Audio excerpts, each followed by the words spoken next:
gentlemen, welcoming you all to yet another interesting session on 3D Graphy News. Now, when I'm saying session, it's actually an interaction with one of the experts who will actually be sharing his insights on the subject and also his experience. 3D Graphy News has been a conscious effort for us to have built with the understanding of a gap of information source for us to have built 3D Graphy as a consortium almost 8 years back.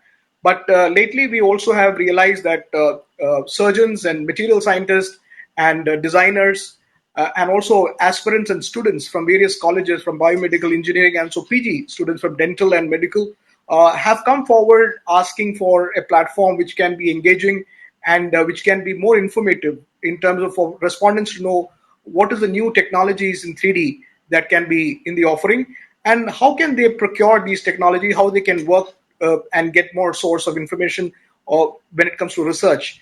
3D technology, ladies and gentlemen, I'm sure you would all know, constitutes of 3D printing, 3D scanning, 3D visualization, 3D design, 3D imaging, and also much of an extent in terms of material science. So this is something that we are actually propagating and also proliferating through these platforms.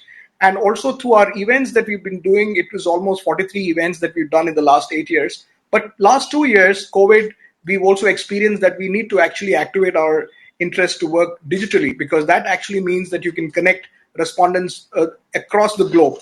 And today we have an opportunity with Sam Onukuri, who is the head senior fellow and from Johnson & Johnson 3D printing innovation, an expert and a veteran in this particular domain for many years. So it's a privilege and also an opportunity for us to connect with Sam.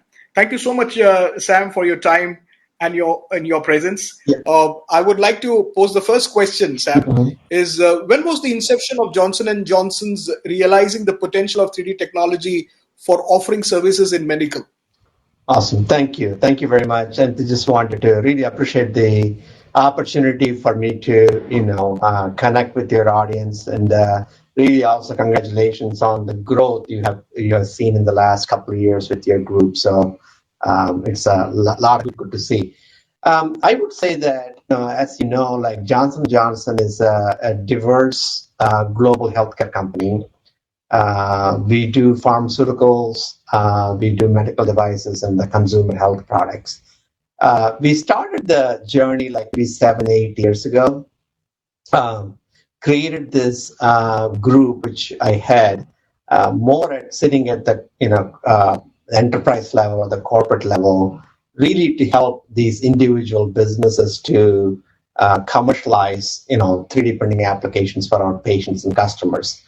I would say for the last 7-8 years, like I mentioned, we are focusing a lot on orthopedics, really trying to bring 3D printed implants, 3D printing instruments, services, guides, and so on and so forth. And we have successfully launched multiple products and commercialized them in the orthopedic space. And it's continuing to build a rich platform of pipeline of products in orthopedics.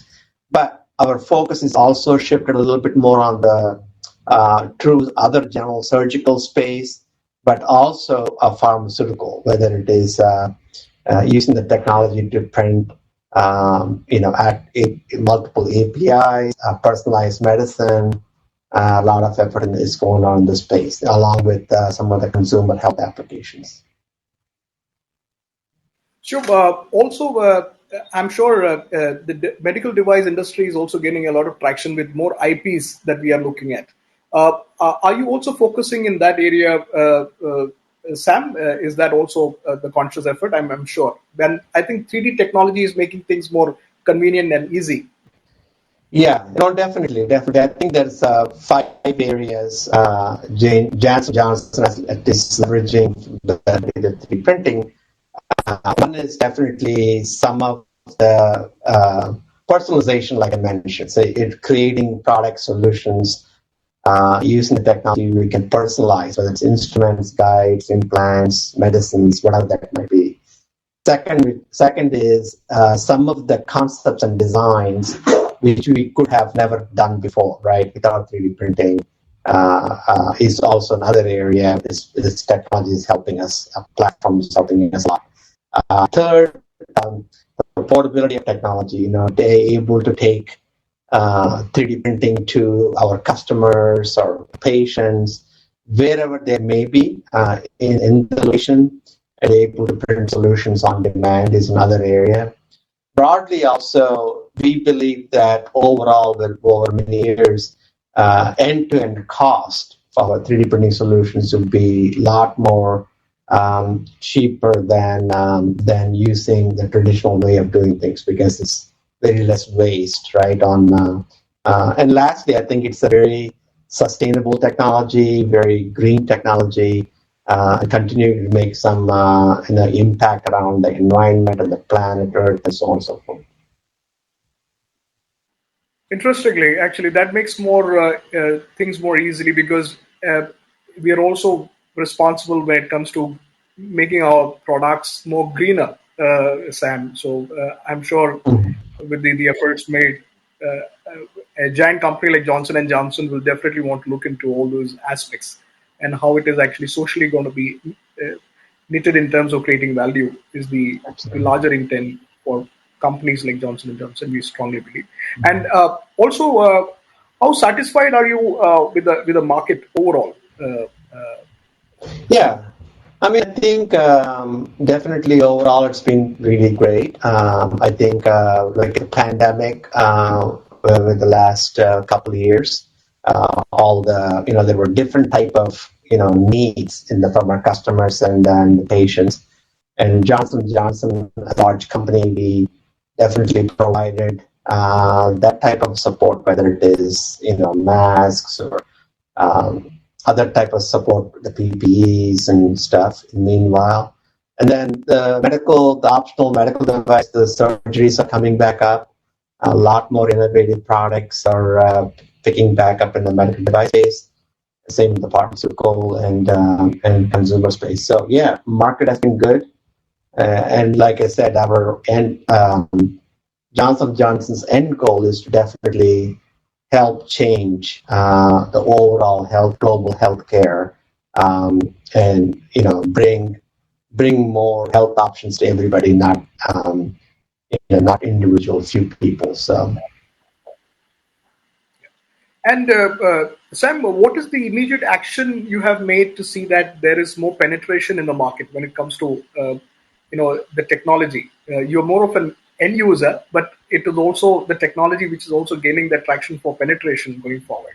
Yeah, so anything that you probably absolutely. I think Johnson, like you said, we are an original equipment manufacturer. I mean, we are more a product and services company, but we do engage a lot of technology partners, whether it's a 3D printing makers, service providers, material developers, innovation sites. We have a lot of academic research centers who we partner with. So we engage all those so that we can enable and create these novel products for our patients. So external, internal, this ecosystem is a big part of how we deliver solutions. So.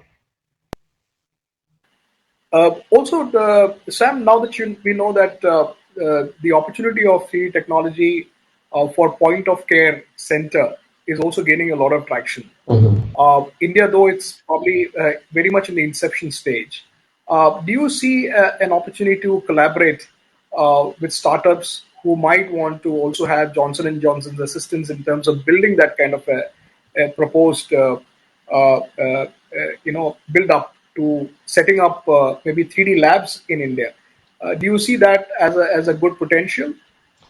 Yeah, there is definitely. I think there is an opportunity for all of us as a healthcare community that bringing this technology closer to our patients in the hospital setting, using the models like point of care printing, whether it's models, guides, eventually potentially in the implants, and so on and so forth. So we are continuing to work on strategy and pilots and partners along the way. So, yeah, if there is, if there's a partner or a healthcare system who was interested in working, definitely connect with us, and we'll be able to evaluate if any options are there.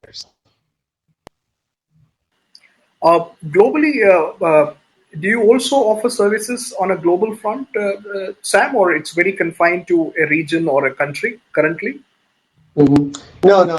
Johnson Johnson is a global company, global healthcare company, and we deliver products to the region of this world, whether it is products or services, whether it's pharmaceuticals, med devices, or consumer health products.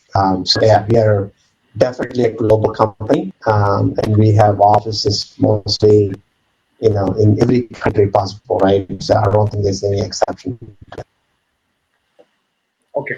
And are we looking at new material development, Sam? Because that's an area that many of them are also looking at. We see a lot of prospect there with bone-like materials. So now that most of the consumption is with titanium, which is a preferred material for mandible or for implants, and the best suited material.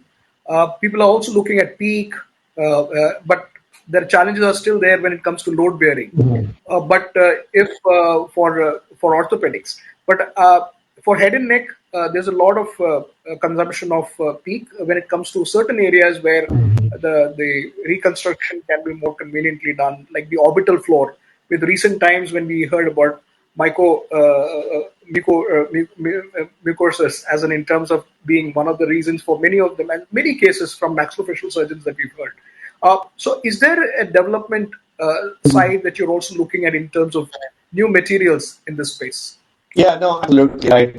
The innovation around the materials is the starting point for us, right? So 3D printing allows you to create, starting with the novel materials and be able to use the designs on how those materials are used to deliver their therapies to our patients, right? So whether it's implants or other type of things. So materials is a very important area, whether it is medical devices with respect to polymers, metals, 3D bioprinted products. All those things starts with the material, and we work on either bioinks or advanced polymers or metals. Also, pharmaceutical space, we definitely work on, initially starting out with various APIs and various type of materials, how that bring the feasibility around that before we, using the 3D printing technology before the product is, goes through the regulatory process, approvals. Absolutely. So it's an important part of ours. And safety and the efficacy of our patients for the products we deliver is very important. J&J Johnson Johnson pays a lot of attention to that. And before the products are launched, we go through that design control and regulatory pathways to ensure that they're safe and efficacious.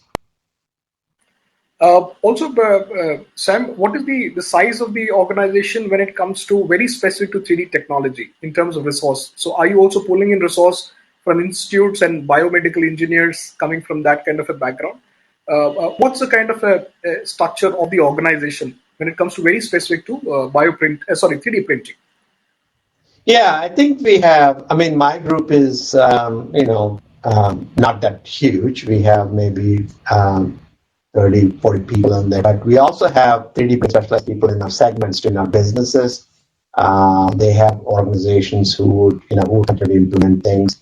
But it is our overall strategy on the thing is really collaborating beyond our group, right? Beyond J&J. So a lot of partnerships with academic institutes, research organizations, like you mentioned, postdocs, PhD candidates, and also a lot of the CROs, like contract research organizations. We do a lot of work that way globally. It's not just North America. We do a lot of work in Europe and Asia and so on and so forth. I just missed asking you, what was your educational background, Sam? How did it all start and then probably for you to fly to US? I mean, where did it all start? Oh, yeah. Well, I've been in, my background is in biomedical engineering, right? So went to my graduate work is in here in the U.S. I mean, my bachelor's was in India. I graduated from engineering school in Chennai, called Anna University, and then graduate program has been here. Mostly on the biomedical side. I worked in Baxter Healthcare, which is based in Chicago for many years, and then I've been with Johnson for the last 26 years. And a lot of it is definitely on the device space, and also now getting more into the pharmaceutical areas and stuff like that. So based here in the Midwest in Cincinnati in Ohio. So it's been almost 20 years, 25 years working in US, Sam? In the US, probably close to 32, 33 years. Yeah. Oh, that's long years. Yeah. I mean, you mean like when I came here, right? Yeah. Yeah, approximately probably 32, 33 years I've been working this stuff. Yeah. Would you like to, I mean, anybody from India that your family is, they're all based there now, or they're also, so would you like to come down to India? Just trying to connect chords in terms Oh, of yeah, yeah, where your yeah. roots are. Definitely, definitely. I think I come to my mother still lives in Chennai, right? So I visit her often. I was actually in India last week. So we were Okay. visiting and stuff like that. I have one sister, but the rest of my brothers and sisters are here in West Coast or the East Coast. So yeah. So I do come to India quite a bit. We have good partnerships in India. We work with various companies. Yeah, Thank you so much, Sam. absolutely. I think it was a very detailed discussion in terms of your professional and also just trying to touch upon your background where it comes to the Indianness in you in terms of for us to also see an opportunity to Absolutely. connect here. And look forward to you back in India and whenever I get an opportunity, maybe I'll also try and meet you there in Okay, US, back in US. good.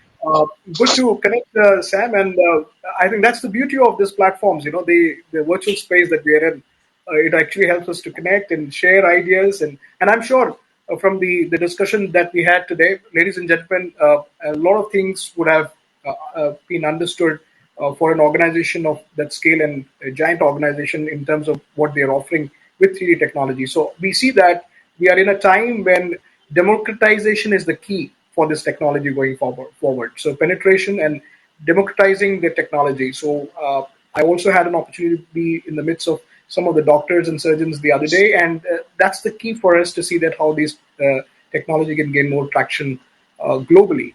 So thank you so much, Sam, for your Absolutely. time, and it was a pleasure connecting with you. And see you soon Okay, as at one of these meetings or events. Thank you so absolutely. much. Thank you. Have a wonderful Appreciate day. your time. Okay, Thank you. take care. Bye. Thank you. Bye bye.